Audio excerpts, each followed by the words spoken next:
I have met the man.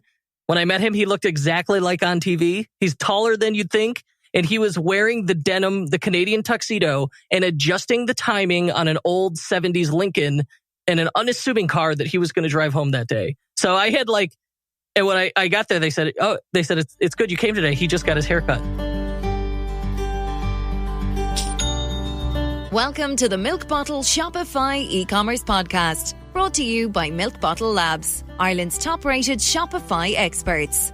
Milk Bottle Labs build, upgrade, migrate, and market Shopify and Shopify Plus stores all over the world. Milk Bottle will migrate you onto Shopify with zero interruption, guaranteed, or optimize your Shopify store and maximize store sales.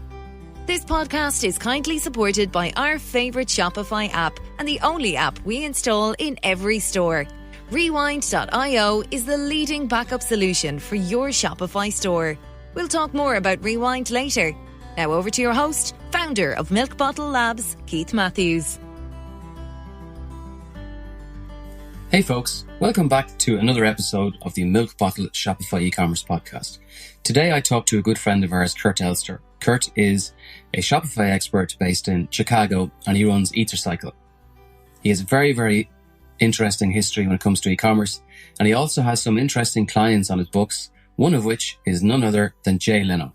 And anybody who knows Jay Leno, I want to talk to them. This one was fun, so here goes. Kurt Elster, great to finally talk to you. We've known each other for a while. We've met each other on a couple of occasions. Welcome to the Milk Bottle e-commerce podcast. How are you? Oh, I'm well. My pleasure to be here. Yeah, I got one of your colleagues gave me a milk bottle filled with gummy milk bottles. Yeah. In Toronto. Have you eaten them? I don't dare eat them. I don't think you guys were wearing gloves when you put these things together. That's a very good point. Purely decorative. Kurt, you are based in Chicago. What time is it over there? It's 9 a.m. Bright and early. Irish people are obsessed with the time and the weather. So I have to ask you the time. I'm not going to ask you about the weather because I just checked. It's very similar to Dublin. It's 22 degrees. What do you call an individual? If you're from Ireland, you're Irish. If you're from Chicago, what's the description? We would be Chicagoans. Chicagoans. I've never heard of that. Very good. So you are officially a Chicagoan. And listen, thanks. It's great to have you on. You have a reputation that precedes you. You are the founder of Ethercycle. You're one of the most well-recognized Shopify experts. You run the unofficial Shopify e-commerce podcast, which we'll refer to later. So it's an absolute pleasure to have you on the line. I'd love you to go back and share with us how you ended up finding Shopify. I'm fascinated how people actually originally found the platform and ultimately, like ourselves, end up making a living off of a piece of software. So how did that happen? Well, 10 years ago, 2009, I tried to build an e-commerce platform. And it turns out it's really, really complicated and harder than we were able to achieve. And so a year to 24 months after that, we were trying to keep the lights on. So we started picking up local web design and development work. And it turned out like we were coming out of a recession and people were starting to spend money again. And there was a real demand for it. And so among those, we had a friend who owned a local bike shop. And I'm a bike mechanic. I had worked on and off in my friend's bike shop. It's fun. And he said, hey, websites, we hate our website. Like you can't actually buy anything from it. We've got no control over it. It looks bad. I mean, they hated it. And so I said, well, I keep reading on Twitter and in web design blogs. I keep hearing about this thing called Shopify. Shopify sounds pretty good. It sounds easy. Sounds manageable. It's customizable. It sounds like what you want. So let's try that. It's like a no-nonsense approach that gets what you want. And so not knowing what we didn't know, we went moonshot, and our very first Shopify project was custom designing and developing a site for these guys. And we did. And to date, it is still up. The same site. It has been revised, but it's amlingcycle.com, AMLINGS, amlingcycle.com. So you can see how a website ages, and it looks really much better than it has any right to. And what year was that? I think that was 2011. 2011. So the platform has probably gone through 3 or 4, actually not that many upgrades, a couple of admin panel upgrades. Obviously, it's improving all the time, but to the end user, I suppose there's been a couple of major upgrades. So when you built that store, did you instantly see that there was a potential here, or did you just think that it was another WordPress or another Squarespace or another, just another platform? Did you enjoy it that much that you looked a bit further into the partner channel, or was the partner channel even alive at that time? It would have been, wouldn't it? It was in its infancy, was the Shopify Partners and Experts program. And we built it, and I just said, I said, wow, that was really good. It was easy. It was well documented. It wasn't like the hair-pulling experience we'd been having with WordPress and there were tons of these like bespoke goofball CMS platforms at that time. And having used it, we're like, okay, it's great. It's a tool in our toolbox, but we were still generalists. We weren't ready to niche down. We had not yet realized the value. And then the father of the Shopify Experts program, Dan Evelay, reached out to us and said, hey, I saw you built a custom site on Shopify. Would you want to join the Shopify Experts program? I said, oh yeah, why not? I was honored that they had taken notice. So we signed up for that. And the first lead we got through it was this huge golf course. It is a Scottish-style golf course in Oregon called Bandon Dunes. And they were working with a Chicago agency to build a brochure site, and they wanted a matching Shopify store attached to it to sell merch. And I said, okay, yeah, we could build that. So like immediately jumped into it, did our second project, it was pretty good. So I like this. And we started picking up more projects. And at the same time, we were still doing fulfillment work for large creative agencies in Chicago, purely on WordPress.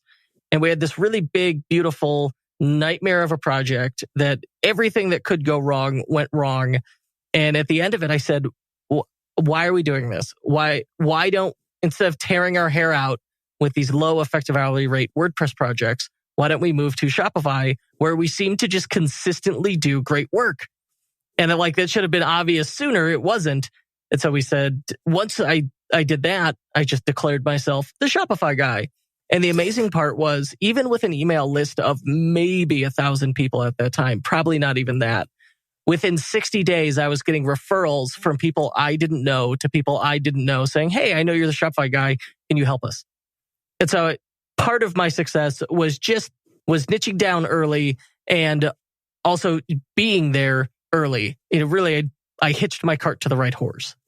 Did you, at that particular time, like you mentioned Dan there, so I would have been in touch with Dan in 2012, and then we would have got accredited in 2013. I mean, the Irish market is probably 3 or 4 years behind the US or the UK market in terms of growth. So it was early doors. Did you find yourself at that time having to sell the platform to the client, or was that already done? Early on, yes. It was more, they said, all right, it really came up as, okay, we've narrowed it down to these 2 or 3 platforms. Help. And at that time, I had experience with a lot of different platforms.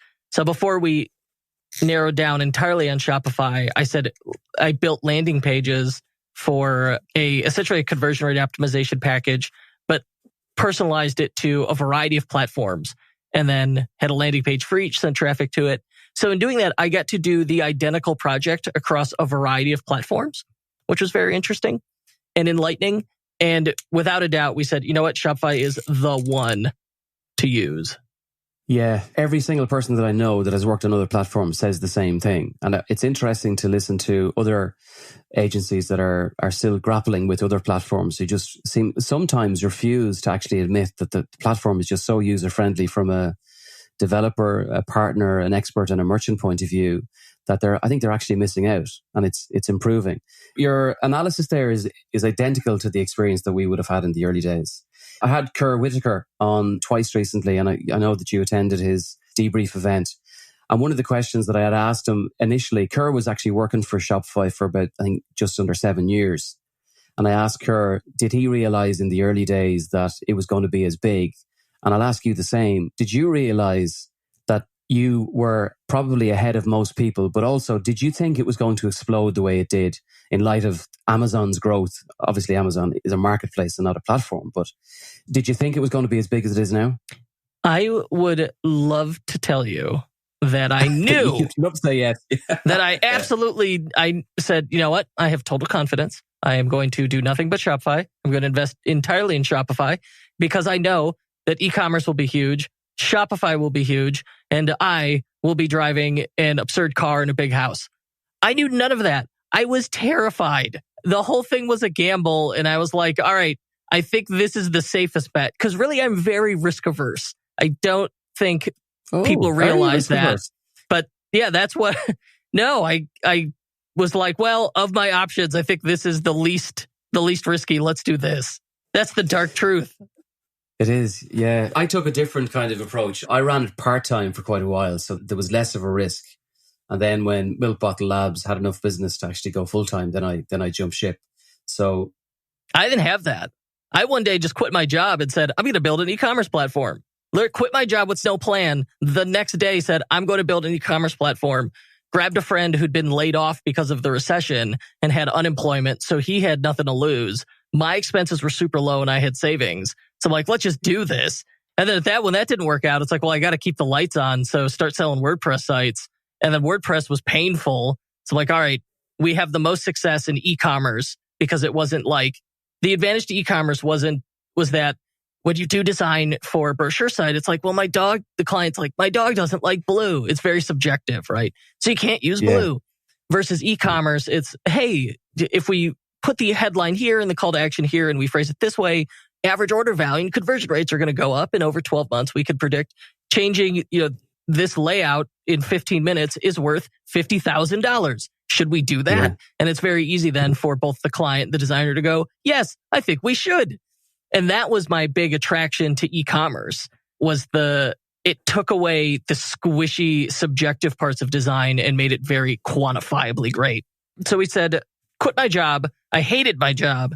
I gave 1 week notice and I didn't have a plan. So I said, I'm going to build. A day later, I said, I'm going to build my own e-commerce platform. Oh my gosh.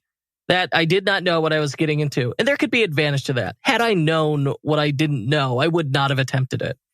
But I tried it and I failed. And you know what? In the time we set up the infrastructure, we were working and we had people misunderstanding what we did and saying, can you help us with our own websites? Can you build us a brochure site? Can you fix our site?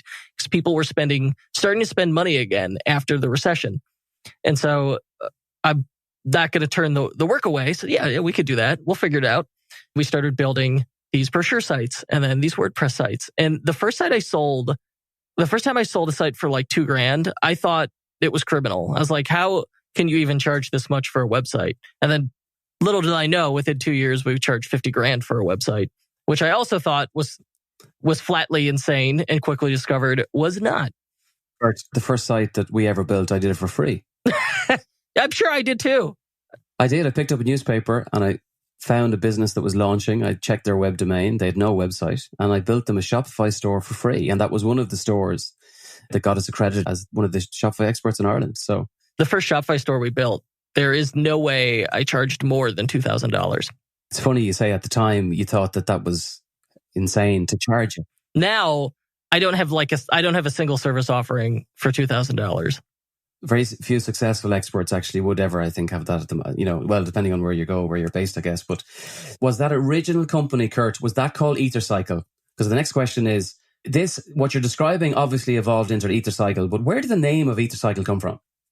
So I said, originally we were going to build an e-commerce platform.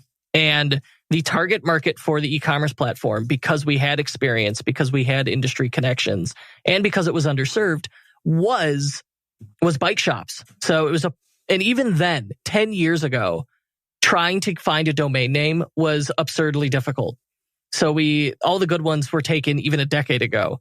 So we said, all right, we got to make up a name. So it's a portmanteau of Ethernet and bicycle, Ethercycle. And once we had it, we kept it, it's stuck.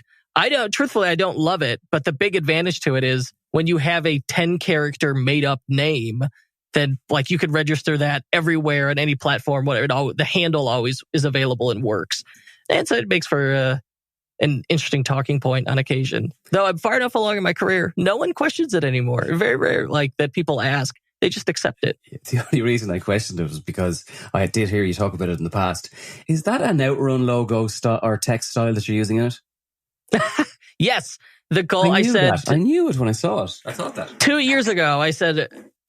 I'm like, look, I had designed the original logo, and I am by no means a logo designer. I said, and I hated the brand name. Really, I did. And I said, you know what? What if changing the name is not ideal? What if I make the brand name work?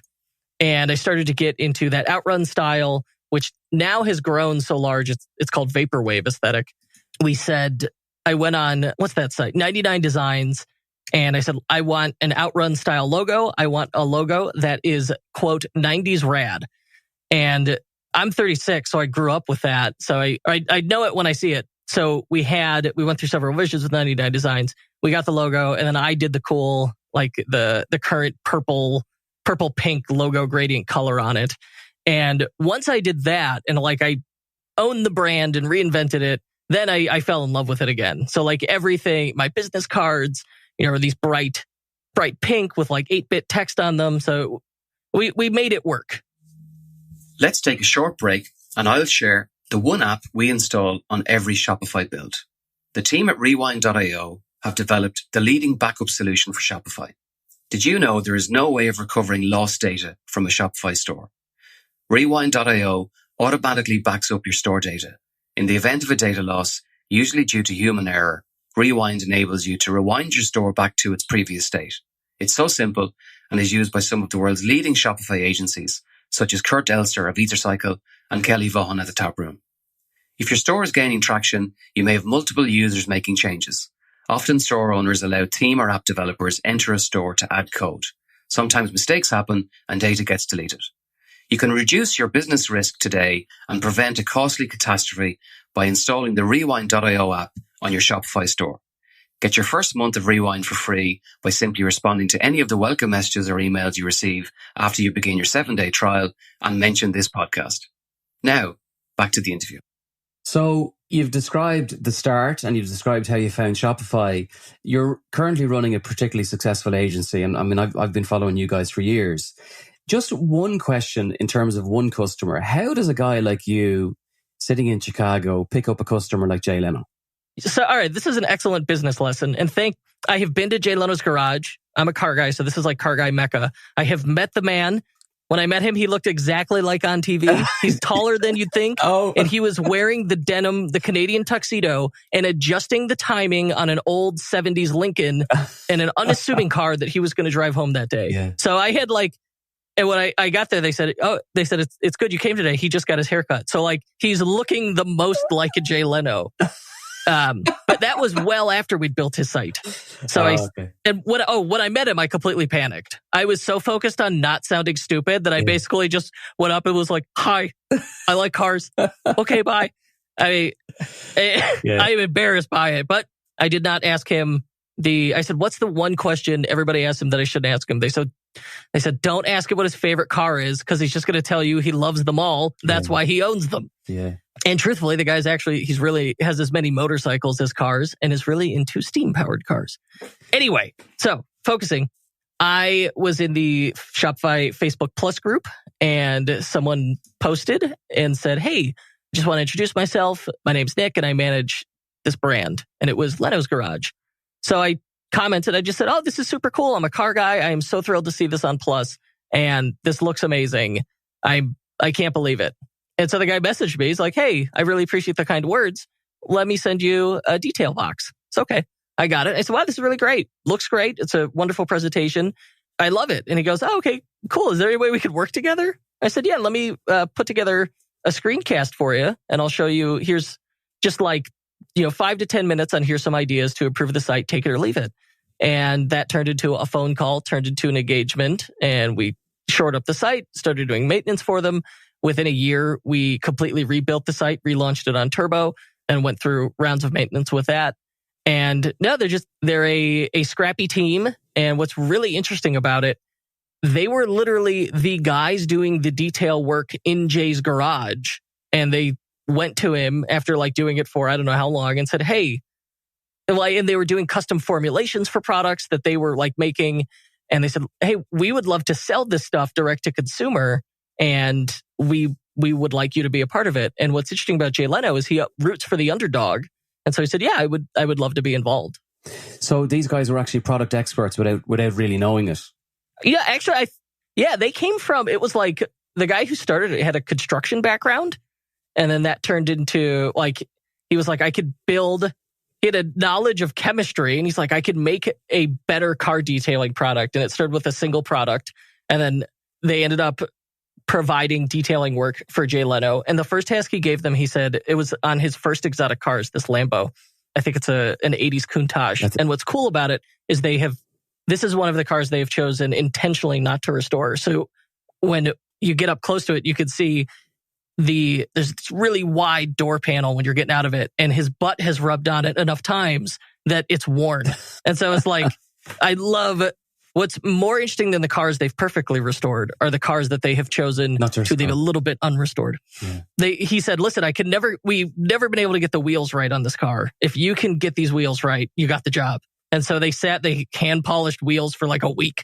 And that's how they got the job. That's how it started. It's like, everyone thinks, oh, it's Jay Leno, it's the celebrity. So they just make money no matter what they do. And it isn't the case. It's still that entrepreneurial story when you look for it. Your reference there to Jay supporting the guys and giving them a bit of support to get it off the ground is just typical of a lot of successful sports stars and celebrities, where the truth is that they help a lot of people. It's a great story. I watch his videos on the channel and they're brilliant. When I was there, they were filming one. They were wrapping one up. It was so cool to watch. Oh, which car was it?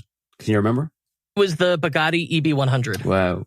It's blue. It's really cool. It wasn't his, it was somebody else's. It's funny you mentioned the Lamborghini, because I watched that episode recently and I think that was his daily driver for a good while. He actually, and one of the first that he bought, actually, I think it was 1987 or 1988. Yeah, that was his first exotic car. He loved it. He drove it all the time. The guy's the real deal. That's great. For you as a business person as well, it's great to have that on your portfolio, isn't it? Has it resulted, I'm assuming it's resulted in attention, but has it resulted in some business for you? Oh, 100%. I mean, it is immediate social proof in itself, right, when you could put those big names out there. And the silly part is what's working with Jay Leno that's different than working with, someone selling watch bands out of their garage, like leather goods, handmade wallets. It's very much the same. You are doing the same work. So if you're listening to it and you're thinking to yourself well, I could never work with someone like that, you're doing the same damn work, no matter what. And once you realize that, it is powerfully freeing. But no, without a doubt, I mean, it's tremendous social proof, especially if you're in that space. Because we worked on that site and then we were able to work on, that gave us enough credibility to work with Hoonigan, which is a huge, big automotive lifestyle brand with 20 million YouTube subscribers. It's not a household name like Jay Leno, but they're huge and they take it seriously. And then another detailing brand, Adams Polishes, which is a monster detailing brand. So yeah, it absolutely, the work you show is the work you'll attract. So by sharing our work with Jay Leno, okay, we're able to attract other automotive brands. And by showing a lot of direct to consumer is huge right now. I love direct to consumer brands. They are a lot of fun to work with, CPG brands. So by sharing that work, that's the work you attract. That's a good piece of advice. To get the work you want, share the work that's most like it. And don't share the other stuff. Yeah. I mean, if it's early on, I consulted on a sex toy store. And my wife and I are entirely sex positive, so there's no shame in it. But I don't want to be the sex toy store guy. So I never shared that anywhere, right? Yeah. And if you, on your site, you share a bunch of unrelated things, maybe you're proud of it, they're cool, but there's no common thread, and you share that work, well, you're not going to be known as having a specialty in anything. Yeah. So there are projects I absolutely love that I did, but they don't fit into that core, the core themes we're looking for in clients. So it breaks my heart, but I don't share them. Or we used to have all these fun side projects, but they were just distractions, and I sold them all on Flippa a couple of years ago. And that was smart, getting rid of those things that don't fit your core goals, that don't fit your focus. Several years ago, internalized this idea that you have to ask yourself before you do something, does this help me get closer to my goals? And when you start doing that, you discover you get to your goals that much faster, right? At the end of the month, if you look back, go, wow, I wanted to do all these things. It feels like I moved an inch in every direction as opposed to a mile forward. That just means you're doing lots of stuff and you're busy, and that's great and it feels good. but it's not necessarily getting you closer to your goals. Yeah, that makes perfect sense. It's funny you say that. I interviewed Jay Myers recently from Bold. I mean, I know that you know Jay. He is the nicest man alive. He's nice by Canadian standards, and that's saying a lot. That's saying a lot. He just made the exact point that you made about, we say over here, staying in your lane. Instead of doing, I think they had 30 apps at one stage in development or on the App Store, and they stripped it down to, I think, 21 or 22. And ourselves in Milk Bottle were doing, social media, AdWords, advertising, all sorts of different services. And the truth is that the Shopify platform is improving and changing so quickly. We have enough of a job to stay in touch with the platform and be experts in that. So you're right. Other projects sometimes become a distraction. One thing that is certainly not a distraction is the unofficial Shopify podcast. For the listeners as well, we're on a Slack channel which you run and you own, and you're extremely helpful. You're extremely open. If there's anything out there that you can share with me or a few of the other members, we all mutually benefit. And I'll thank you publicly for the assistance there on that. And hopefully we've been assisting as well, and mutually assisting. But even before I started this podcast, you advised me on the equipment, you advised me on what to do. So I'd love you to explain to the listeners what the unofficial Shopify podcast is, because if there's a Shopify merchant listening here and they're not tuned into the podcast, they're missing out. So just give us a lowdown on it. Hello and welcome back to the unofficial Shopify podcast. I'm your host, Kurt Elster. You were waiting to do that, weren't you? Yes. My business partner and sometimes co-host makes fun of me. So that's your podcast voice. And he does it. And he does it with this very exaggerated cadence, which has only made me doing it that much more exaggerated. 4.5 years ago, I wanted to start. I've been thinking about starting a podcast. And really it was podcasts seem cool. I was listening to a lot of NPR's podcasts, are really great at that time. This is a little bit before the podcasting boom. And I thought, I want to start a podcast. And I'm a gadget guy. I love gear. I'm like, man, this would give me an excuse to buy a mic. That would be cool. Right. And I had even worked part-time in a studio once. So it was something I was interested in. But I knew from that experience that the editing is a nightmare. As you know, if you're listening to a 30-minute podcast, it took minimum 60 minutes to edit, if not more. Yeah. And it depends on if the person says a lot, how much you want, etc. Have you noticed I've tried not to interrupt you and I'm on mute most of the time? If you mute people at all, people hate, interrupt guests at all as a host. Yeah. Listeners hate that. I have a few 1-star reviews. They're like, he interrupts his guests. Well, sometimes you just got to keep the thing on track, guys. Absolutely, yeah. I wanted to start a podcast just so I could play with microphones, and I thought, I might be good at it. And I'd been a guest on several shows, and several of the interviewers said, the host said, you would make a good podcast host. You should start your own podcast. Well, after 3 people tell you that, you got to start believing it. So I did it, and my business partner, I was like, I want to do it. These people say I should do it. I think it's valuable, but I don't want to edit it. My business partner goes, I used to edit the Onions podcast, right? I said, I didn't know that. So now I had no excuse. I had to do it. So I did it. We put it out there. And first month, we got 200 listeners. Second month, we got 500 listeners. And now, almost 5 years later, I think it'll be 5 years in October, we're at 1 million downloads. I mean, that's incredible that someone has taken the time to listen to me that many times. And very similar to your show, the audience is primarily Shopify merchants of all sizes. We got our largest client was a podcast listener. There are other advanced marketers like ourselves, and even Shopify employees and support staff. Give it a listen. So, no, I'm proud of it. It's been a tremendous resource. And I view it as what I get out of it is it's lead gen, but it's my continuing professional education. So really what people are hearing is just me learning something along with them. And that format, while initially not intentional, has become tremendously valuable. Yeah, but Kurt, I don't think you're giving yourself credit. You're learning, but you're also sharing that learning. And the other question is, we publish the Milk Bottle Shopify podcast once every 3 to 4 weeks.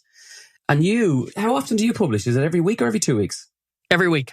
In terms of time, are you publishing that often that you just automatically switch on record and you're so experienced that you can do it? Or are you investing a lot of time into each episode? No, it's streamlined. So the advantage you do the same thing 200 times, you will get good at it. We've got 250 episodes. And we streamlined it where I know what a good guest potentially is like. And we've got an onboarding process that makes it very quick for the guest to get me all the relevant info I need to book the show.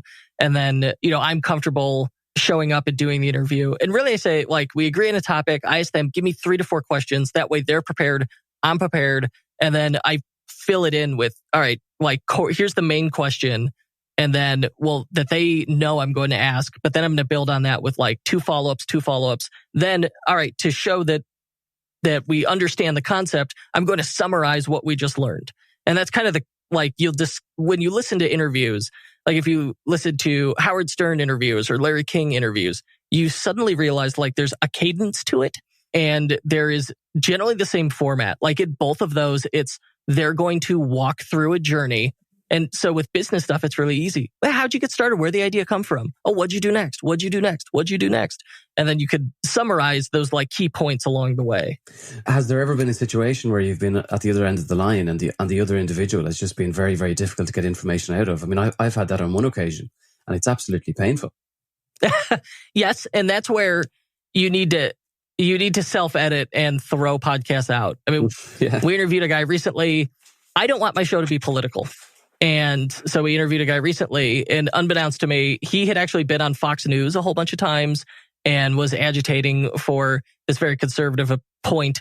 And no matter what I did, kept working it back into the conversation. So this would have been a big guest, a good guest to get, and driven and helped it expand the show and been engaging. And it was so purely political, I had to toss it. And like, as much as I tried to steer it away from that and back on course, it kept going back to it. Yeah. So it pained me, but it's like, okay, that's, 2-3 hours gone, but I had to delete it and just give up on it.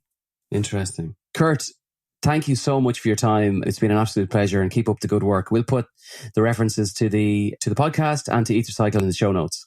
Oh, yep, absolutely. If you send me an interesting question, I will absolutely send you back a response. Google me, Kurt Elster, go to kurtelster.com, sign up for my newsletter. That comes from my actual email address. So that will get you on the newsletter for the podcast. But if you reply to any of those emails with a question, I will do my best to answer it. Major key alert. Thanks very much, Kurt. My pleasure. Thanks for listening to the Milk Bottle Shopify e-commerce podcast. All of our episodes are available on Spotify and iTunes. We really appreciate the support of our sponsor, Rewind.io, the leading backup solution for your Shopify store. Get your first month of Rewind for free. Just respond to any of the welcome messages or emails after you begin your 7-day free trial and mention our podcast. Until the next time, take care.